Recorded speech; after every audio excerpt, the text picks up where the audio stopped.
Camaradas, soy con Toño Moreno. Toño, ya has visto, me da mucho gusto saludarte. Lo que tratamos es un poco de dejar aquí testimonio de lo mucho que hay detrás de una carrera que se consolida en el tiempo, los medios de comunicación, pasión, disciplina, perseverancia. Y pues muchas gracias por tu tiempo. ¿Cómo va la vida, mi querido Toño? Javier, primero me da muchísimo gusto saludarte, en verdad, te felicito por este ejercicio de documentar para siempre la trayectoria de gente de los medios con los que has trabajado y con los que no.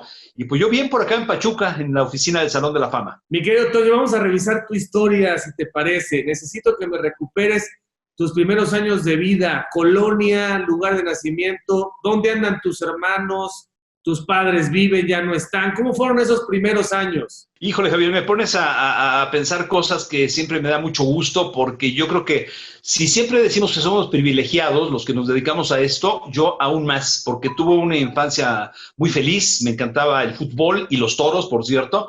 Mi papá me inculcó el fútbol y los toros a partir de que todos los días llegaba a la casa con el esto, ovaciones y afición. Y yo hacía mis propios álbums, Javier, recortando las fotos de Enrique Borja, que era mi gran ídolo en el fútbol, las fotos de Manolo Martínez, que era mi gran ídolo en los toros. Y bueno, pues iba a la escuela porque había que ir a la escuela. Y evidentemente creo que me gustó el hecho del ejercicio de los compañeros, de los salones de clases y todo. Pero yo tenía una obsesión en la cabeza, era el fútbol. ¿Sí? Y yo estaba esperando el recreo para salir a jugar fútbol y estaba esperando el fin de semana para jugar fútbol. O sea, era una obsesión de jugar fútbol que a la vez, Javier, poca gente sabe, yo empecé ya muchos años después como caricaturista. Ahí empecé yo en los medios haciendo caricaturas, porque desde niño, aparte de hacer mi propio álbum con esos recortes de periódicos, hacía también mis historietas, mis cómics, y le vendía yo a mi papá el domingo por la noche el periódico de lunes. O sea, yo a los 8 o 10 años, mi papá era contador, no tenía nada que ver con los medios, pero a los 8 o 10 años, yo el domingo en la noche había escuchado a Ángel Fernández en Siempre en Domingo, dar los resultados de todos los partidos, había escuchado a Chucho Domínguez con los corresponsales y había escuchado la corrida de radio por los toros junto con mi papá, con Paco Malgesto y Julio Victoria y todos aquellos. Entonces yo el domingo en la noche dibujaba la portada, hacía mi encabezado, con una máquina de escribir de esas Olivetti hacía el contenido y con 4 páginas y 8 cuando se iba al doble, pues yo le vendía desde el domingo en la noche a mi papá, le decía, mira, mañana vas a comprar esto, Ovaciones de Afición, pero aquí está mi periódico, Ovacioncitos le puse yo para vendérselo. Entonces, bueno, ahí comienza todo, Javier, era una vocación. ¿Cuántos hermanos, Toño, tienes? Yo tengo 4 hermanos, somos 5. Yo soy el mayor, después sigue Alejandro, que se dedica al turismo, mi hermana Ana Laura, que está en el hogar, mi hermano Carlos, que trabaja en los medios, que trabaja actualmente en Fox Sports, y finalmente Gabriel, que de todos nosotros es el más obsesivo de jugar al fútbol. Ya rebasa los 44 años y resulta que juega cada fin de semana, pero aparte somos Pumas, te quiero decir que desde chavos todos mis hermanos estuvieron en Pumitas y todo, y yo como era americanista por Borja, como te digo, cuando se retira Borja contra Pumas en septiembre del 77, me doy cuenta que no le iba a la América, le iba a Borja.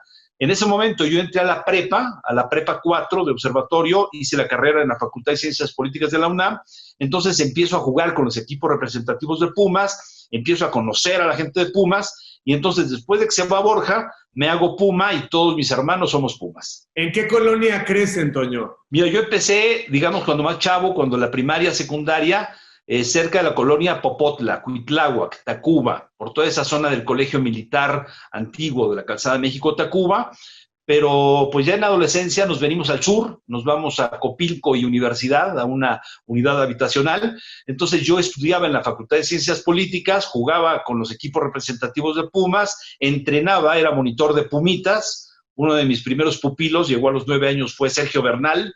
Ahí fueron mis primeros equipos. Entonces, yo sabía que me quería dedicar al fútbol, Javier. No sabía si entrenando, si haciendo algo, si en prensa. Y es ahí donde exactamente, viviendo ya en el sur, en la zona de Copilco y Universidad, pues todo el tiempo me la pasaba yo en los campos de Pumas. Oye, Toño, ¿y cómo recuerdas esos primeros años? ¿Eras buen estudiante? ¿Eras travieso? ¿Qué número en tus hermanos eres el sándwich? No, soy el mayor, te digo. O sea, yo soy el mayor, después está Alejandro, Ana Laura, Carlos y Gabriel. Yo como mayor, te diría, por eso les inculqué, yo creo que el fútbol a Carlos, a Gabriel, a Alejandro, todos ellos, pero realmente lo que yo recuerdo es que, te repito, era una pasión heredada por mi papá, que ya no viven. Me preguntabas tú por mis papás. Mi papá murió en el 2006, mi papá, y mi mamá murió el año pasado, en el 2019, apenas hace muy poco, pero la pasamos muy bien mientras estuvieron. Y aparte, te ha de suceder, Javier, que cuando tu padre te ve, mi papá, digo, murió en el 2006, pero yo empecé en esto de los medios desde los 80s. Entonces me vio poner una tienda de deportes, me vio empezar en radio, me vio empezar en tele, me vio con el tema de los cachirules, me vio cambiarme de empresas, me vio escribir en el Récord, me vio ir a Copas del Mundo. Entonces yo no me quedé con esa sensación de me hubiera gustado que mi papá viera, porque a excepción del Salón de la Fama, que eso sí ya fue después, yo te diría que lo hice partícipe de todo. Un papá cariñoso, cercano, de los que apapachaban, abrazaban, Sí. inculcaron esa parte de la inteligencia emocional y expresar lo que sientes. Sí, por supuesto, un papá cariñoso, un papá bueno, que me llevaba de la mano, te repito, al fútbol y que nos íbamos juntos todavía en sus últimos años a los partidos. A veces me acompañaba a alguna transmisión. Era el primer fan, ¿eh? Te quiero decir que yo escribía alguna cosa en el Récord y inconscientemente estaba pensando qué iba a decir él. Y ya no estando él, cuando ya desgraciadamente falleció, créeme que yo sigo pensando que lo que hago lo está viendo. Oye, y eras buen estudiante, Toño, travieso, callado, sociable. ¿Cómo eras como persona? Porque infancia es destino, ¿no? Y cuando los chavos están bien en la primaria, socializan, se adaptan, son parte de un grupo, les interesa el aprendizaje. ¿Cómo eras? Yo era práctico, Javier. O sea, nunca fui el obsesivo ni el más aplicado, pero tampoco fui de reprobar una sola materia o repetir un año. Era yo muy práctico y sabes que algo que agradezco, me imagino que se formó desde la infancia, siempre fui muy creativo. O sea, se me ocurrían cosas, inventaba mis juegos, creaba mis historias. Aparte de ese periódico que te digo que hacía, mi papá, que era contador, dejaba los rollos de sumadora, esos blancos, así como papel de baño, pero en papel de sumadora, y yo los dividía en cuadritos y hacía mi propia película dibujada, ¿sí? De partidos de fútbol, de corridas de toros, y les armaba a mis hermanos con cajas del supermercado gigantes, casas y teatros, o sea, se me ocurría hacer muchas cosas, era yo muy manual. También los instrumentos, te quiero decir que yo toco el sintetizador, el órgano, la guitarra, o sea, todo lo que fuera práctico hacer, y además sin maestro, ¿no? O sea, me encantaba pasarme las horas con la guitarra hasta que te puedo decir que casi dominaba más que otros que le estudiaban, lo de dibujar, lo de pensar frases, lo de tener cosas ingeniosas. Eso se me dio siempre a la par del gusto por el fútbol. Oye, ¿y tu mamá cómo era? ¿Qué hacía tu mamá? Mi mamá, la clásica ama de casa, con 5 hijos, pero también muy cariñosa, muy alegre. Mi mamá murió mi papá en 2006 y ella en 2019, y te quiero decir que los últimos años, bueno, mi mamá hacía gimnasia en las mañanas, iba a sus clases de baile, tenía presentaciones, muy sociable. Yo soy un tanto retraído, Javier, no sé si nos pasa a algunos de los que la gente piensa que como comunicadores eres todo pachanga. Yo lo tomo, que ya es un punto en contra si te dedicas a esto a veces, porque te pierdes muy buenas bohemias, pero sí soy desvelado y en bohemia con grandes amigos, con mi compadre, por supuesto, con Francisco Javier González. Te hablo de muchísimos años de pasarla bien y todo, pero al no tomar a veces yo no me integraba algunas cosas, y sin embargo te digo que pues me gusta la bohemia, me gusta, conozco a mucha gente del medio, del medio de los cantantes, del medio de los artistas, aparte del futbolístico. Entonces he disfrutado mucho todo eso. Oye, Toño, ¿y podías salir a jugar a la calle? No había ningún Sí. problema, no había inseguridad? Era un México que ya se les escapó a nuestros hijos y a nuestros nietos muy probablemente, ¿no? Sí, Javier, en esa colonia que te repito, Popotla, Cuitláhuac, la México-Tacuba, estaba el famoso Plan Sexenal, un club deportivo que tenía frontón, que tenía canchas. Y bueno, yo sí fui de los que me fui de pinta, ¿eh? Yo te hablo que cuando estaba en la secundaria me tocaron aquellos tranvías donde te subías atrás, le llamaban de mosca, y te ibas de un lugar a otro. Estaba el metro, también te ibas de una estación a otra, y yo me iba de pinta al Plan Sexenal a jugar cascaritas. Y luego también se podía en la calle, como bien dices, aquellos tiempos de aguas coche, y ponías 2 porterías y rebotaba contra las paredes, rompías cristales igual, ¿sí o no? Y me acuerdo una de las anécdotas, fíjate, no tiene que ver con jugar fútbol en la calle, pero sí con lo de irse de pinta. Yo era fan de Borja. 1976-77, mis amigos se iban de pinta a ver al América entrenar allá en Coapa, y detrás de una reja ¿sí? Donde solamente podías ahí ver a lo lejos a los jugadores, pues veías a Reynoso, a Cornero, a Quise, a Verderi, y yo iba a ver a Borja. Y un día se me ocurre que con esos álbums que había hecho yo pegados, tenía ya 100 hojas o no sé cuántas, todo lo que salía de Borja lo pegaba, sus goles, las entrevistas, lo de una revista o no. Dije, se lo voy a ir a llevar para que me lo autografíe. Bueno, Enrique es actualmente uno de mis mejores amigos, pero en aquel entonces, pues no tenía ni idea quién era yo más que un mocoso que estaba en la esquina de Calzada de Tlalpan y Calle del Toro, me parece que era la calle, estaba la Kodak, una empresa muy importante que hacía esquina ahí en Tlalpan. Dije, me voy a parar en la esquina y sé que él tiene un Mustang Cobra blanco y cuando venga y dé vuelta tiene que bajar la velocidad. Y él viene manejando de este lado. Y yo me voy a parar acá y le voy a decir, Enrique, te quiero regalar esto, y él va a bajar el vidrio. Bueno, todo salió igual como lo pensé. Ajá. Y Enrique Borja me vio el álbum y me dijo, súbete. Y me subió a su coche Enrique Borja, me metió al entrenamiento, me tomé todas las fotos que quise con él y con otros, y oh sorpresa, la semana siguiente la revista Fibra América, que era una revista muy importante en aquel entonces del equipo, me saca en la página 3 abrazado con Borja. O sea, de esas fotos que tomaron los fotógrafos ahí adentro. Entonces, bueno, primero en mi casa se enteraron que qué hacía yo en los campos del América, y segundo, la presumí toda mi vida. Qué buena anécdota, buenísima, increíble lo que habla de la personalidad de Enrique, ¿no? Un claro. Impecable. Claro, no, es un tipazo que con el tiempo, Javier, yo creo que a todos nos pasa. Una de las fortunas que tienes en este medio es que primero los admiras y después los tratas y a veces te haces amigo. Y yo tengo 3 casos muy concretos de ese tipo de personajes: Enrique Borja, Carlos Reynoso y Hugo Sánchez. A los 3 los admiré, los conocí, los traté, a veces trabajé con ellos y actualmente puedo sin lugar a dudas decir que son amigos. Fíjate, Toño, estamos ya descubriendo muy claramente cómo esa pasión que tenías, eso que tenías internamente, ese fuego por la comunicación deportiva, te iba a llevar tarde o temprano a lograr tus objetivos. ¿Qué tal jugabas fútbol? Malísimo, no, yo le echaba ganas y decía, era muy flaco. En contra de lo que verás ahora, mi característica era yo muy delgado y rápido. Entonces, si bien no era tan hábil, yo decía, mándenmela por el extremo derecho, que además le pegaba yo con la derecha. Entonces, bueno, lo más que hacía era quitarme a 1 o 2, levantar la cara y meter el centro. Párale de contar. Cuando me di cuenta que el problema para que yo fuera futbolista iban a ser las piernas, dije, bueno, ¿por dónde me meto? Y aquí te voy a platicar una historia muy curiosa. Yo estudiaba en la Facultad de Ciencias Políticas, ya sabía que quería ser periodista, pero ni idea a quién tenía que acercarme o cómo hacerle. Conociendo a Hugo Sánchez, igual que a Borja, álbum de fotos, hola Hugo, te quiero regalar esto, hombre, pásale. Me meto a un entrenamiento de los Pumas, por ahí del 77, 78, y entonces conozco a un señor que se llama Luis Hernández, que trabajó muchos años contigo, el matador, ¿sí?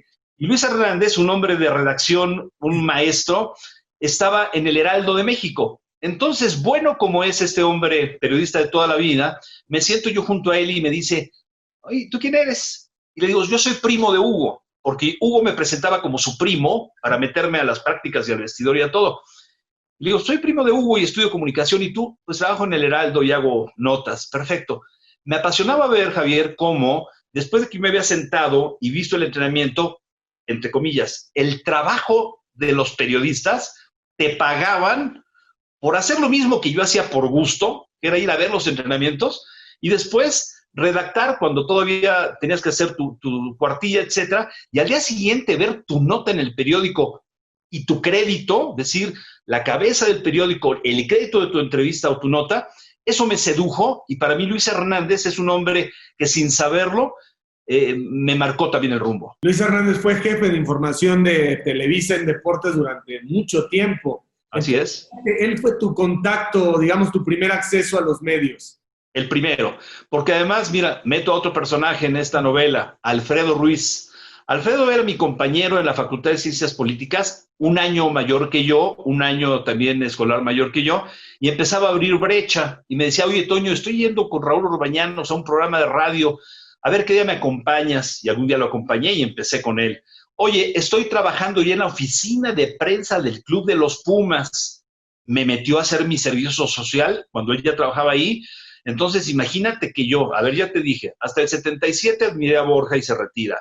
me hago Puma, me hago monitor de Pumitas, empiezo a ir a los entrenamientos, me hago amigo de Hugo Sánchez. En el 80, ¿sí?, entro yo al equipo de Pumas, al área de prensa, a hacer mi servicio social.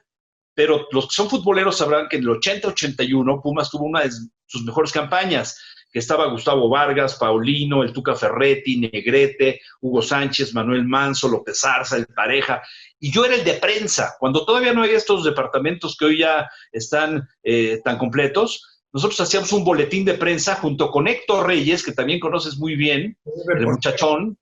Llegaba todos los fines de semana y teníamos que redactar un cuadernillo, como los que yo le hacía a mi papá años antes, pero aquí era oficial, para repartírselos a los periodistas con alineaciones y datos.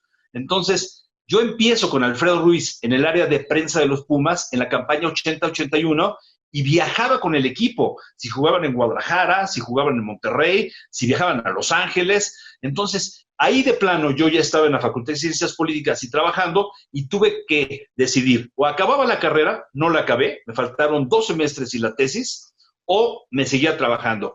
Y realmente yo formalmente comienzo a trabajar con prensa en Pumas en 80-81, con Raúl Orbañanos y Carlos Albert cuando se van al Mundial de España 82 y me quedo con Alfredo Ruiz a hacer su programa de radio, y luego entro al Canal 11 de caricaturista, firmando como Tomose, Toño Moreno Cermeño, Tomose, y yo hacía caricaturas políticas. Válgame Dios, qué buena historia. Oye, ¿y en tu casa no te decían, Toño, termina la carrera, haz lo que quieras, termínala, titúlate? No. Me dijeron eso, haz lo que quieras. Ajá. Me dijeron, haz lo que te gusta, ¿sí? Eso es lo que te gusta. Nunca fue una condición, pero termina la carrera y mucho menos. Y de hecho, te repito, la verdad es que no la terminé. Nunca me he firmado como licenciado, luego me ponen, no lo soy. La verdad, soy un hombre muy feliz que a los 7, 8 años descubrió su vocación y que tuve la fortuna de empezar a conocer lugares, trabajar y tener oportunidad cuando yo dije, a ver, estoy viajando con el equipo, estoy haciendo los boletines, estoy esto. Si voy a la escuela ya no lo puedo hacer. Y sopesé las cosas. Yo para mí me di un año, dije, el clásico año, si no me va bien regreso. Nunca regresé. Oye, y los sueldos eran lo de menos, Toño. No se ganaba bien en ese lugar de Pumas. Bueno, yo trabajaba en 3 lugares al mismo tiempo, si no es que 4 o 5. Trabajaba en el Canal 11 por las noches. Yo llegaba al noticiero a las 7 de la noche y a las 12 que cerraban el metro me venía de Carpio ahí en Santo Tomás, el Canal 11, rumbo a casa otra vez al sur. Pero trabajaba en las mañanas en el entrenamiento de los Pumas, en la tarde en la oficina de los Pumas, y hacía yo mis ayudaditas ahí escribiendo en revistas. Había una revista que en aquel entonces era famosa, la revista Balón. Mario Alberto Martínez era el director, y entonces yo igual me acerqué, oye Mario, estoy en Pumas, me gusta esto, quiero hacer una nota. De inmediato me dio la oportunidad, y luego empezaron a venir también los periódicos, ¿no? Cuando ya salgo de Pumas, trabajo un año con Toño Garcís, en Garcís, manejándole la publicidad a Garcís, porque me vio lo que yo hacía en Pumas, me dijo, vente a hacerlo acá, pero nunca dejé de estar en el radio mientras estuve con Toño García, y entonces una vez le fui a pedir trabajo también en Ovaciones a Luis Palacio, que era el director, a José Manuel Flores, a todo aquel equipo, y de inmediato Luis Palacio me dijo, órale, empiézale. Luego puse una tienda, más o menos por la misma época, que se llamó El Mundo del Fútbol. Yo decía, ¿por qué yo soy tan obsesivo? Y me voy a la librería italiana a conseguir revistas italianas, y a la francesa, las revistas francesas. Y le encargo el gráfico al que lo distribuye en México. Y compro las nacionales. Y voy al Estadio Azteca y compro todo eso. Entonces, a mí se me ocurrió que necesitábamos poner una tienda, y la puse en el Centro Galerías en San Cosme, una tienda de deportes que fuera el mundo del fútbol. Todo. Revistas, uniformes, balones, zapatos, y hoy donde aquí trabajo en el Salón de la Fama y el Centro Interactivo se llama Mundo Fútbol. Entonces, bueno, cuando hubo que elegir con Chucho Martínez el nombre, le dije, ¿me quieres cumplir una más? Yo tenía una tienda que se llamó El Mundo del Fútbol, y así le pusimos a este lugar interactivo. ¿Y cómo funcionó la tienda esa? Mal, Javier, porque yo estaba ya entrando a tele y dicen que el que tiene tienda, que la tienda. Entonces la tuve un año ahí en el Centro Galerías, en Melchor Ocampo, cerca de Telmex, que era en aquel entonces, y entonces Marina Nacional. Y entonces yo estaba ya trabajando, haciendo mis pininos, digamos, en el Canal 13, en el 85, y yo iba a la Jusco y venía a la tienda. Iba a la Jusco y los fines de semana viajaba allá.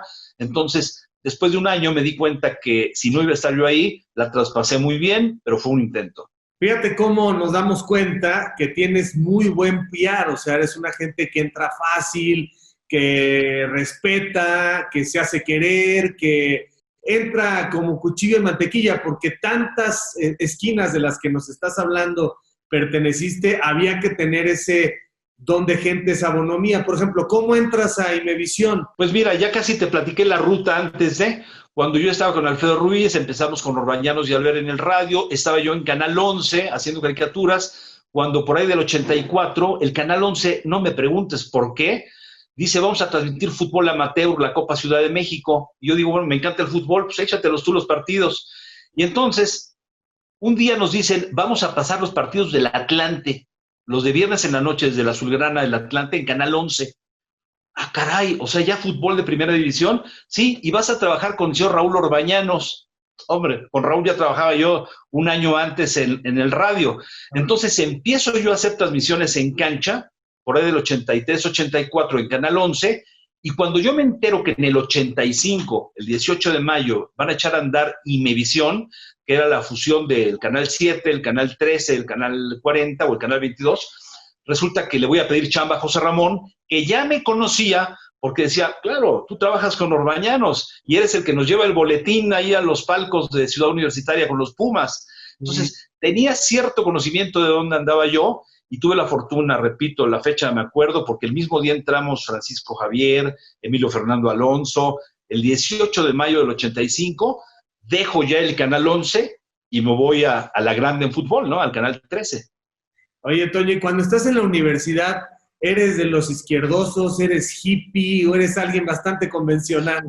No, no, no, para nada, Javier. O sea, a mí la grilla no se me da. Respeto mucho a los que tienen determinaciones muy, muy radicales, pero fíjate que sí me sirvió, pese a no haberme titulado, haber leído mucho.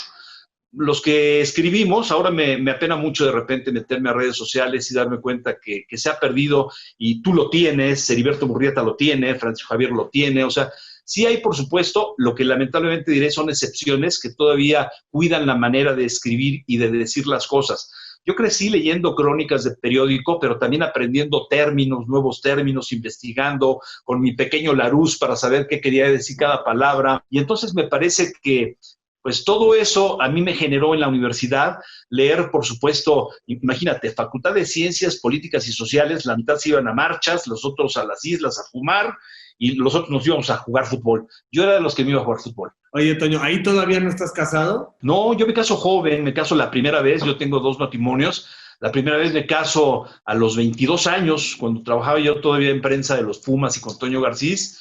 Me caso con una que fue mi compañera, Fernanda, de la universidad, que después trabajó conmigo como asistente en las oficinas. Y entonces me caso muy joven, pero también con esa situación de llevarme muy bien con ella, que te diría que siempre hubo una relación de mucho respeto. Yo duré 7 años casado, no tuve hijos, pero éramos vidas totalmente diferentes, gustos diferentes, y finalmente no tuvimos familia en esos 7 años. Entonces, cuando ella se da cuenta que mi trabajo es los fines de semana y que ella quería ir a conciertos y quería ir a exposiciones y museos y cosas, pero pues yo no iba porque me iba a estadios a transmitir y a hacer deporte B, etcétera, pues esa situación no funcionó, y muy amistosamente te diría que terminó la relación del primer matrimonio. ¿Y el segundo matrimonio cuándo se da? El segundo se da, yo después de separarme en el 91, conozco a Silvia, mi esposa. Ella era directora de comercialización en Notimex en el 94.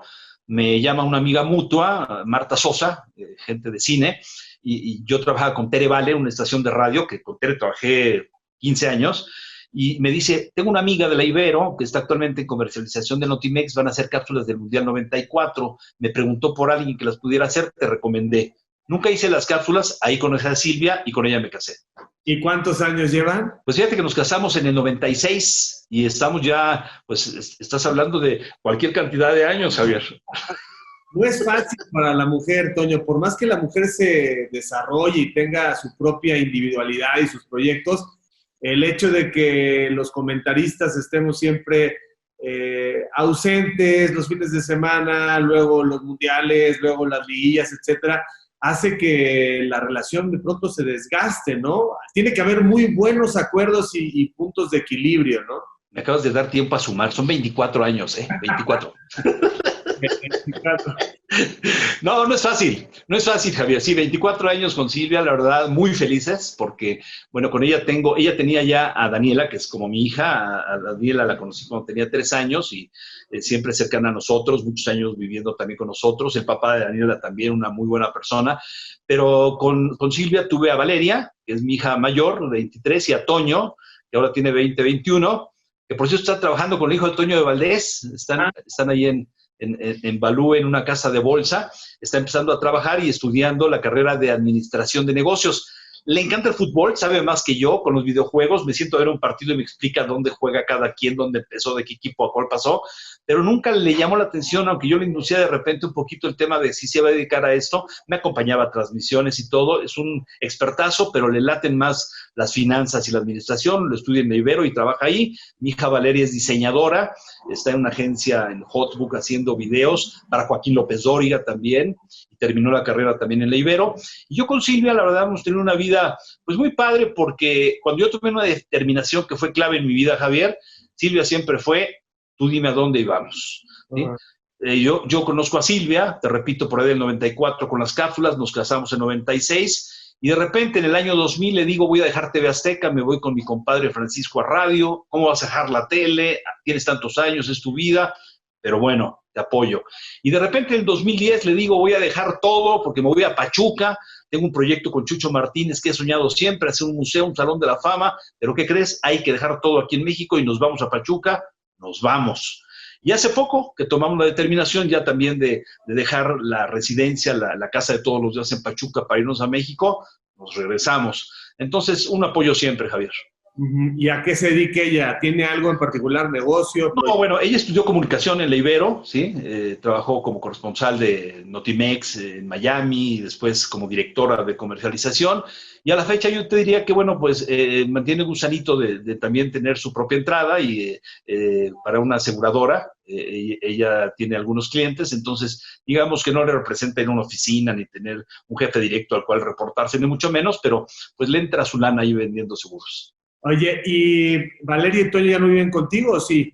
No, claro, estamos otra vez juntos, te repito, mientras yo estuve en Pachuca, ellos crecieron, se fueron a México a estudiar a la Ibero, a empezar a trabajar, y entonces iban y venían para vernos, y yo cuando iba me quedaba a veces un día o dos, pero hace unos meses estamos ya otra vez todos juntos, ya en México, y yo vengo aquí a Pachuca 3 días, martes, miércoles, jueves, el resto me voy a brincar a otro tema, pero yo dije, no voy a regresar a los medios. En el 2010 yo tenía ya la oportunidad incluso de estar cercano a ti, cuando estabas tú en Televisa Deportes, yo estaba con Francisco Javier en TDN, y entonces yo pensé que ya iba a dejar los medios, que me venía al Salón de la Fama, donde estoy feliz, haciendo las votaciones, los viajes, la visita a los personajes, las ceremonias, las investiduras, trabajando con Chucho, y dije, ya cerré la puerta del comentarista. Y 2016, la gente de Claro Sports, de marca Claro, me invita a ir a los Juegos Olímpicos de Río. Dije, bueno, tengo 6 años sin estar en los medios, iré nada más al Mundial para los Olímpicos, para apoyarlos en Río, y eso se convirtió en 20 ahora un día a la semana, 20 ahora 2, y bueno, nos fuimos a Rusia también. El caso es que hoy en día, Javier, lunes y viernes estoy trabajando con Nico Romay, con Joaquín Beltrán, con Alberto Lati, con Miguel Gurbitz, con Daniela Cohen, ahí estaba también Joshua Maya, es un gran equipo, la verdad, Bernardo de la Garza.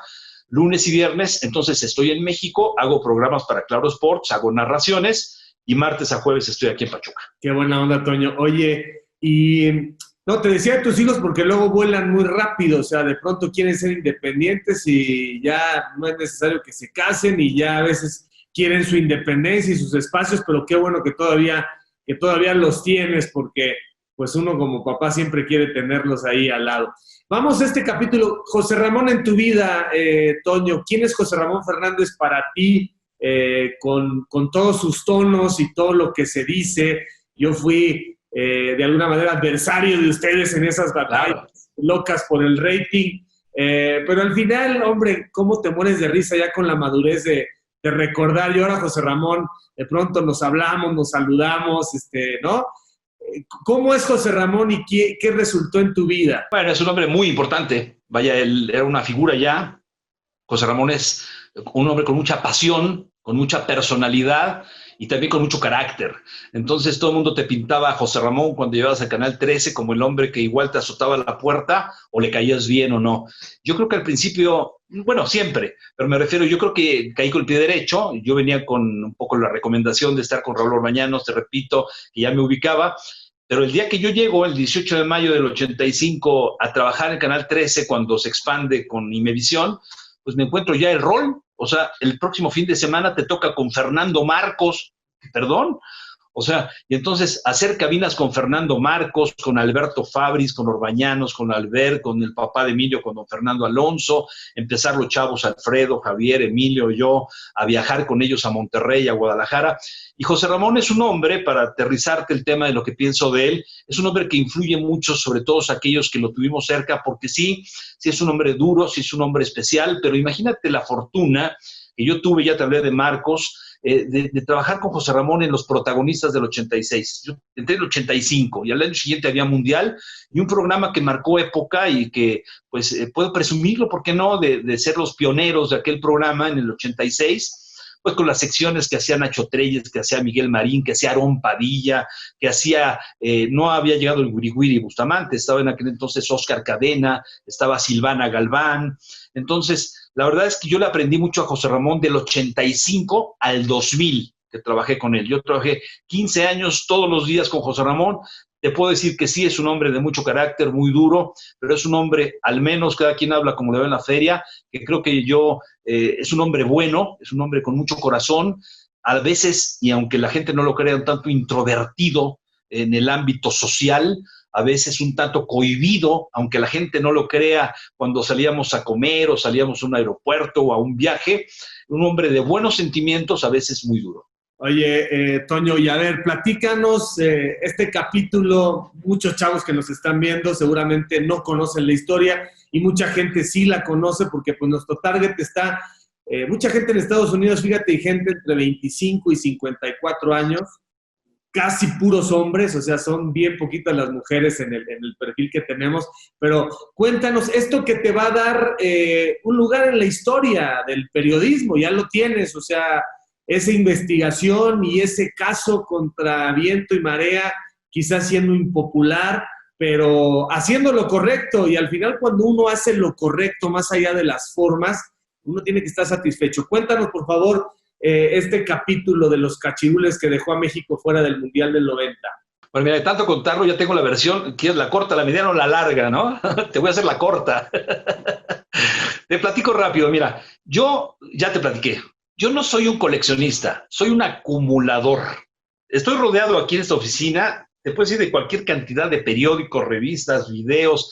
Tengo una bodega también, una bodega exclusivamente para meter ahí pues más de 5,000 libros. Y yo iba a un mundial y me llevaba 2 maletas y regresaba 5. ¿De qué eran las otras 3? No eran ropa, no eran regalitos. Era todo lo que me encontraba en la sala de prensa, todas las revistas, aunque estuvieran en coreano, todos los periódicos, o sea, un acumulador obsesivo. Y tiene que ver con los cachirules, porque yo guardaba todo. Y un día nos dice la Federación Mexicana de Fútbol en abril del 88, les vamos a regalar por primera ocasión el anuario oficial que hace la Federación. No había internet, entonces que te dieran un documento oficial, una revista oficial, con las edades, con los nombres, con las historias de los equipos. Caray, pues fui en primera fila ya que me dieran mi anuario.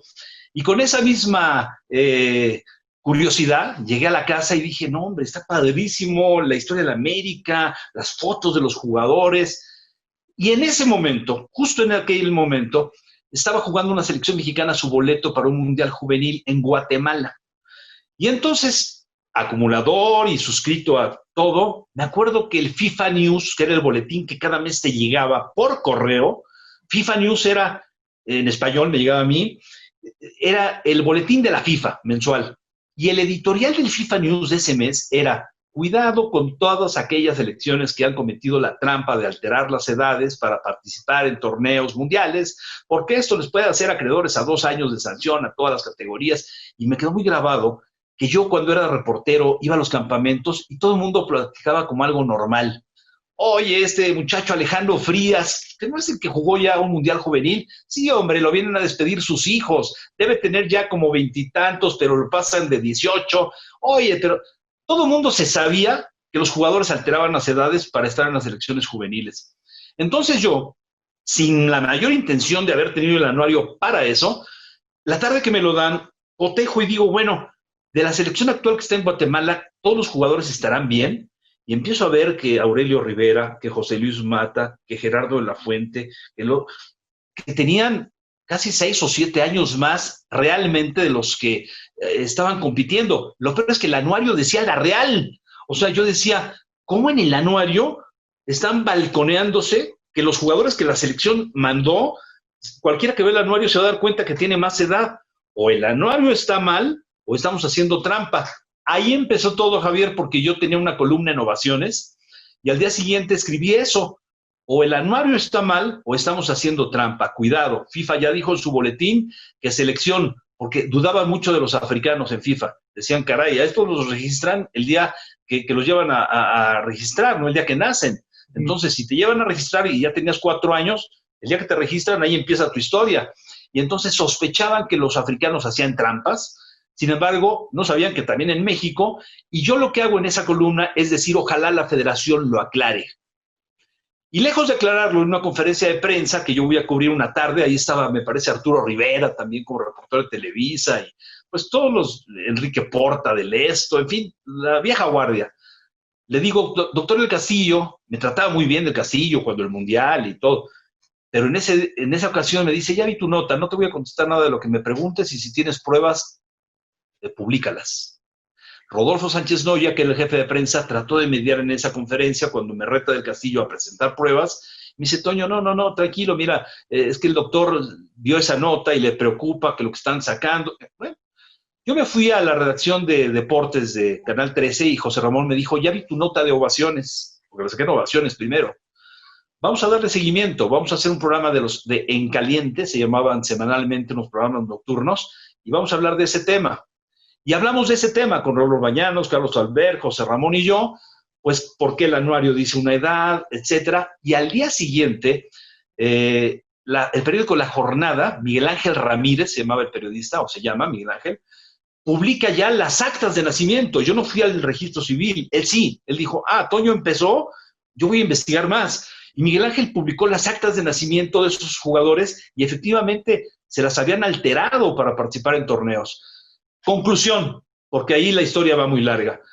La FIFA se enteró, los guatemaltecos reclamaron que a México lo descalificaran porque había competido haciendo trampa, los directivos mexicanos supieron que FIFA nos iba a castigar de la selección juvenil y se fueron a la FIFA Zurich con pruebas para decirle a la federación que nos perdonara, porque además éramos cuates, 2 años antes estaba aquí Avalanche y el Mundial 86, ¿tú crees que nos van a castigar? Pues no solamente fue juvenil, cuando se fueron a protestar eso a FIFA, ya ahí la grilla se movió en otros niveles, que si había rencillas de Soria Terrazas en la CONCACAF contra Del Castillo, que si la gente de TV Azteca o Imevisión en aquel entonces presionaba porque no tenía los derechos y Televisa sí, y entonces iban a castigar a la selección, que era el activo más importante de Televisa. O sea, puedes escuchar cualquier historia. Mi participación fue ese arranque y después, lamentablemente, enterarme que a México lo castigaron 2 años y por eso no fuimos a Italia. Oye, Toño, pero esos momentos cuando te enteras de la suspensión, hay una presión de todos lados, de mucha gente, y te dijeron traidor, y te dijeron, ¿por qué estás haciendo eso? ¿Qué ganas? ¿Por qué quieres simplemente darte a notar? ¿Cómo fueron esos días? ¿Cómo los pasaste? Pues mira, yo te puedo decir que algún episodio así de amenaza o de agresión directa, no la hubo. No había aporte de redes sociales, bendito sea Dios, porque me parece que eso se hubiera inundado de mensajes y situaciones el entorno. Pero aquí tú sacabas una nota un día, o escribías una nota un día, se publicaba el día siguiente, había la reacción y al día siguiente había otra reacción. O sea, la velocidad con la que se manejaba la información en aquel entonces, yo te diría que me tuvo en una guarida que fue, en este caso, el estar trabajando. Yo iba a los partidos y, por supuesto, yo no era el mediático. La gente se iba más sobre José Ramón y Carlos Albert, porque ellos son los que no quieren a Televisa, porque no quieren a Del Castillo, porque por su culpa. Y a mí, por supuesto, era como el chamaquete ese que empezó la noticia, pero yo estaba empezando y por supuesto que sí, Toño Moreno, el de los cachirules, y tú empezaste lo de los cachirules, etcétera. Pero yo te diría que mediáticamente incluso eso le costó la acreditación de no ir al Mundial de Italia, a José Ramón y a Carlos. Y yo sí fui. O sea, yo fui al Mundial de Italia porque finalmente te diría que los reflectores, si bien se sabía que había iniciado yo el tema, se dirigían más hacia José Ramón y Carlos. Ahora, periodísticamente en estos tiempos, ¿hubieras ganado el premio nacional?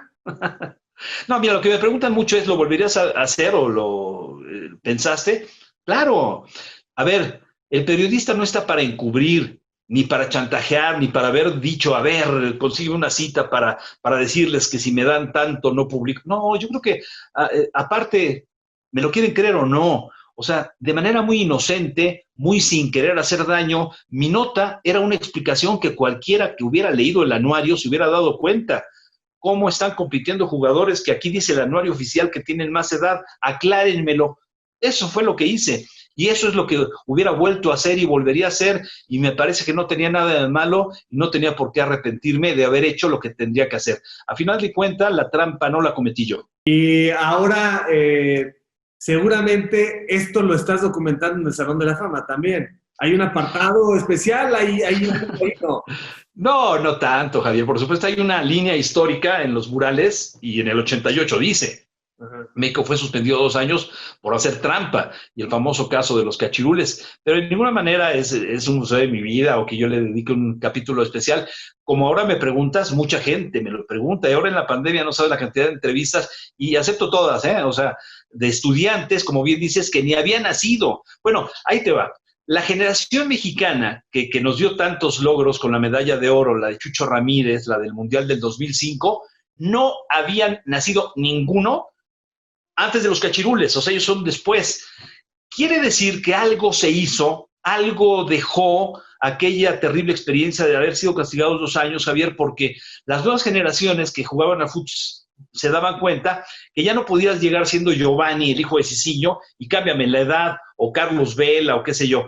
Me parece que un vicio, porque era un vicio. Todos los equipos tenían cachirules, y de repente ya públicamente lo decían algunos, la verdad yo también fui cachirul, y otros en corto te decían, la verdad yo también fui cachirul, pero me parece que esa práctica que era tan común se erradicó, y me dio mucho gusto cuando vi a la generación de Chucho decir, caray, pues sí podemos tener chavos jóvenes que sean campeones. Sí, pero además terrible porque de origen estás hablando de gente en el registro civil que participaba cambiándote un acta o modificando el pasaporte, o sea, gente que trabajaba en esos despachos públicos y que participaba de una corrupción rampante, porque no es que tú lo alteres, o sea, tú vas y te coludes, pero hay que darle un dinero a ese servidor público para que modifique el acta o el pasaporte. Terrible. Ahora sí me parece que en ese sentido, a pesar de que el país sigue teniendo grandes índices de corrupción, pues ya creo que no se atreven a hacer eso, cuando menos, aunque están las leyendas de los títulos profesionales en Santo Domingo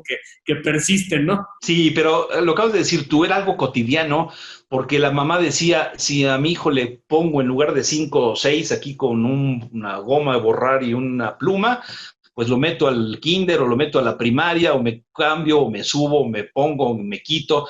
Y lamentablemente este tema, ahí empezó, vino el castigo futbolístico, pero tuvo también secuela, por supuesto, a nivel de autoridades. O sea, yo nunca me paré en un juzgado, nunca fui citado, ni mucho menos, pero evidentemente los jugadores tuvieron que responder y alguien les fue a preguntar de gobernación, a ver, ¿cómo está eso que participas con un pasaporte diferente a tu acta de nacimiento? ¿Cómo está eso? ¿Quién te lo hizo? ¿Quién lo alteró? Y entiendo que, Avilán, el técnico de Monterrey, tuvo que ir algunas veces a rendir testimonio por los jugadores y los jugadores terminaron acusando a X persona administrativo, porque además yo siempre decía, si mi bronca no es con Rafael del Castillo, o sea, la verdad es que ni con la federación, yo saqué lo del anuario, pero no era que yo dijera que Rafael del Castillo citaba a los jugadores en su oficina y les cambiaba la edad. No, pero todo el mundo sabía y hacía como que no sabía o lo permitía. Y una cosa es ser culpable y otra cosa es ser responsable. Javier, como dices tú, los chavos de ahora no saben que ese escándalo hizo que todos los directivos se fueran de la federación. El presidente, el secretario, el tesorero, el de la rama de la primera división, el de la rama de la segunda, fueron más de 10 directivos que tuvieron que dejar sus cargos. O sea, el escándalo fue, no vas 2 años al Mundial, corrieron a todos los directivos, los jugadores acabaron en juzgados, o sea, sí fue un escandalazo. Sí, sí, sí, fue un parteaguas. Y la verdad es que eso te da un lugar en la historia como periodista y como persona, porque pues al final yo creo que tu gente debe estar muy satisfecha de esa denuncia que en el momento podía ser muy impopular, pero era lo que se tenía que hacer. Toño, ¿qué sigue para el Salón de la Fama? Cuéntame, porque seguramente estás pensando locuras, modificar, adaptar, innovar. ¿Qué sigue para este gran esfuerzo que has logrado junto con el Grupo Pachuca? Bueno, es un sueño realizado, Javier. Cuando yo en 2003 estaba en los medios, escribía mi columna, iba a los programas de radio, te repito, sobre todo muy cercano al grupo de Francisco Javier, ¿no? Salimos en el 2000 de TV Azteca, nos vamos a Grupo Asir, Superdeportiva, y luego Estadio W, y luego los programas en tele con el Ruso Brailovsky, con Ciro, con Eugi, con todo. O sea, estaba yo feliz en eso. Pero no quitaba de mi cabeza la obsesión de que algún día ojalá el fútbol mexicano tuviera un Salón de la Fama. Y lo escribía en mis columnas. En récords, ponía yo, ojalá que algún día alguien haga un Salón de la Fama. Y tenía un programa en las noches, una sección en Superdeportiva, y hacía mi sección del Salón de la Fama. Y decía, bueno, si nadie lo va a hacer, lo hago yo. Y Jesús Martínez en 2003 me busca y me dice, leí tu columna, ¿por qué no lo hacemos? ¿Por qué no lo materializamos y lo hacemos en Pachuca? Porque es la cuna del fútbol. Y me convence que Pachuca es el lugar ideal y me dice, es que nosotros hemos querido hacer un Salón de la Fama y pues como que empatan las cosas, pero no del Pachuca, sino del fútbol mexicano. Jesús siempre pensó a lo grande. Yo reconozco que tenía mis límites y Jesús te decía, pero ¿y por qué va a ser nacional? ¿Por qué no mundial? ¿Y por qué va a ser un Salón de la Fama un edificio? ¿Por qué no el balón más grande del mundo? Entonces se juntaron el hambre con las ganas de comer, porque bueno, mientras Jesús apostaba por proyectos que terminaba, o sea, yo fui infinidad de veces a primeras piedras del estadio de Acapulco, primera piedra de la biblioteca, pero Jesús ponía las últimas, hacia la universidad, hacia el estadio, hacia el hotel, hacia la Tuzo Plaza, hacia la universidad. Y entonces, cuando yo veo que a Jesús también le emociona tanto, dije, aquí se va a hacer algo. Y del 2003 al 2009, cada que nos veíamos decíamos, algún día hay que hacerlo. 2009 me busca y me dice, ya tengo el lugar, comienza a poner a trabajar al arquitecto Ricardo Calderón en construir el balón más grande del mundo, que está aquí en Pachuca, y me dice, pues órale, hay que hacer algo adentro de ese museo, ¿no?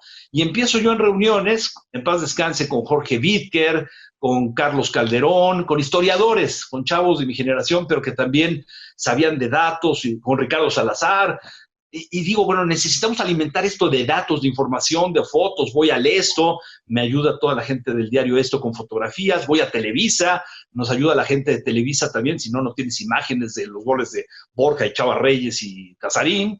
Y entonces empiezo a acumular a todos esos equipos de trabajo, a coordinarlos. Y cuando se termina esto, Jesús Martínez me dice, bueno, pues ahora deja lo que haces y vente para acá. Esa decisión que te platiqué antes la tomé en el 2010, fui al Mundial de Sudáfrica, narré la final en Johannesburgo, la de España-Holanda con Francisco Javier y con el Flaco Tena, y prácticamente después de esa final le digo a Javier, ¿qué crees? Después de más de 8 mundiales o no sé cuántos llevábamos juntos, es el último, porque el año que entra me voy a vivir a Pachuca, tengo este proyecto, va muy en serio, cambia mi vida. Y de entonces a la fecha, Javier, mi chamba, envidiable chamba, dice Chelis que es la mejor del mundo, consiste, si es trabajo, en abril organizar votaciones, en donde ya hay más de 90 personas que votan y de todo el mundo. El año pasado la votación la hicimos incluso en Madrid y tuvimos ya más países de los que teníamos, son más de 40 países.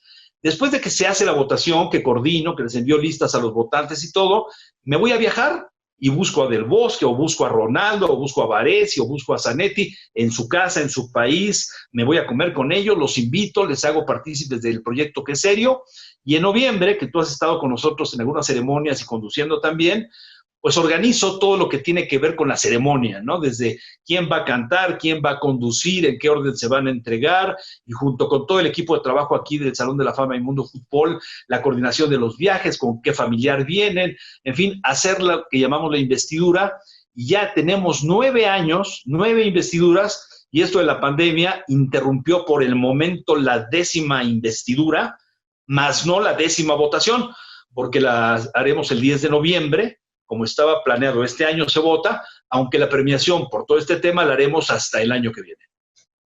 Toño, ha sido un privilegio poder conocer tu vida. Gracias. Este testimonio aquí queda y no hay casualidades.